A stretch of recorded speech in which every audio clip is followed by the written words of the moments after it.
Hello, John Fisher here again to read today's catch. It's the 5th of August, 2022, and the title today is Am I One of the Few? Enter through the narrow gate, for wide is the gate and broad is the road that leads to destruction, and many enter through it. But small is the gate and narrow the road that leads to life, and only a few find it. Matthew 7:13 and 14. I'm not quite ready to leave this thought about the small gate and narrow road that leads to life and the few that find it. Does that mean that only a few people are going to be saved? I'm not so sure about that because visions of heaven in the scriptures have pictures of multitudes as represented there. Nor could it mean a small exclusive club of true believers. It can't mean that only a few people will be good enough for heaven. This, of course, was what the Pharisees thought, which Jesus roundly condemned.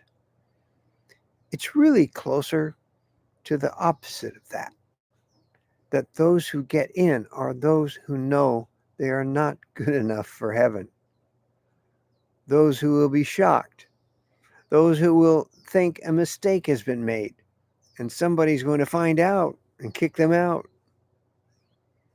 I think it's primarily about a humility needed to get into heaven, even to understand grace. It's like everything else with Jesus, nothing is as it appears. The first will be last, the lowly will be lifted up, the lost will be found, the poor will be made rich, those who mourned on earth will be leaping for joy. If you're looking at two gates leading to two roads, it's the broken down gate and the road less traveled that you want. Just look at Jesus from his humble birth to his humiliating death and realize nothing about this Messiah was as it should be. Is it any surprise that the gate and the road leading to his kingdom would be small and unassuming? It shouldn't be if you understand him. I am reminded of Mrs. Turpin, the wife of a wealthy pig farmer in Flannery O'Connor's short story, Revelation. Note, lest someone be offended by the N word here, Miss O'Connor was a Southern writer in the 1960s when this word was commonplace. Besides, prior to this, her character, Mrs. Turpin, had just used the same word in her own mind when casting judgment on a room full of white trash and black people in a doctor's waiting room. Later, while admiring her prized pigs and staring at a vivid sunset, she had a vision. Quote, a visionary light settled in her eyes.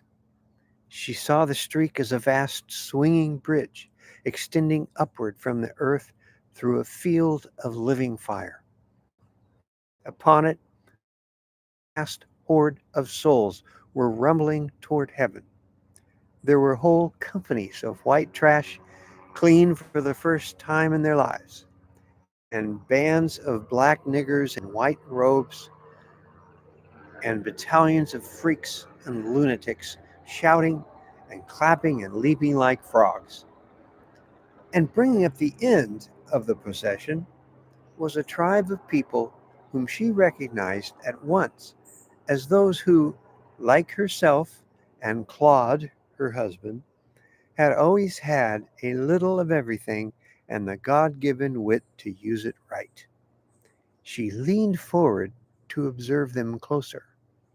They were marching behind the others with great dignity, accountable as they always had been for good order and common sense and respectable behavior.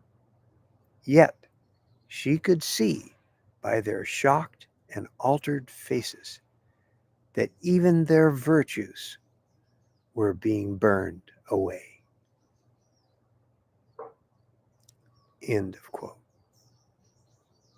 What I've always liked about this vision is that the respectable people are going to get into heaven too. It's just that by the time they get there, they will have lost what separated them and will eventually be jumping around with the freaks. This is John Fisher for the catch of the day. Grace turned outward.